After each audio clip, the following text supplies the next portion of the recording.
Oh, itong duck, itong chiller, baling tatlong chiller ang inaano namin dito, nilagay. Ito, may solar panel pa. Ito, kakabit sila ng solar panel, ibang department. Ito yung paho,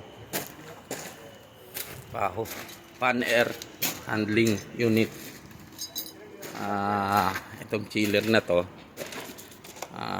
meron siyang capacity na ang current niya ay ang starting current niya ay 637 ampere. Then meron siyang 523 maximum current, 3 phase to 450 Hz 3 phase. Ito yung chiller na kinakabit namin. Yan, napipingan na siya. Bali nasa MIP department ako.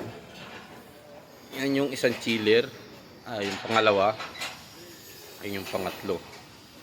Then ito yung supply cable ngayon na sinusuplayan nila.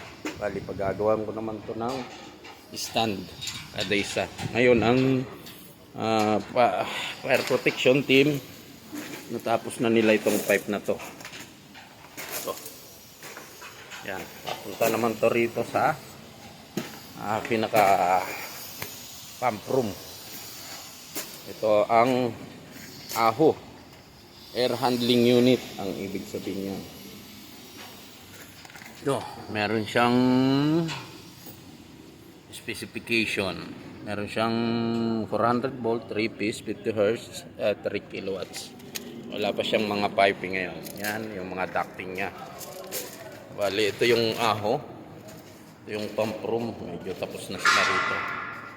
Then, doon sa cable tray, ito namin ilalagay yung supply. Ito, mga Egyptian. Ayan. Hindi pa tapos.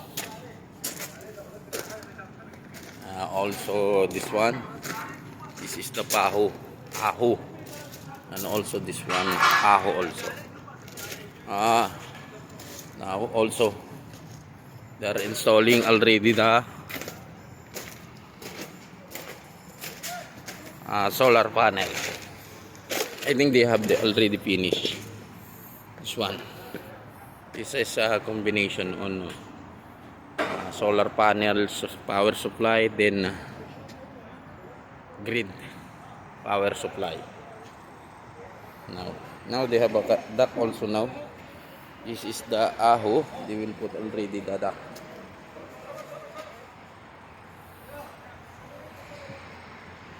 The solar panel is already finished. Only they were testing and commissioning. Yan. But we are ongoing. Even Sunday we are working.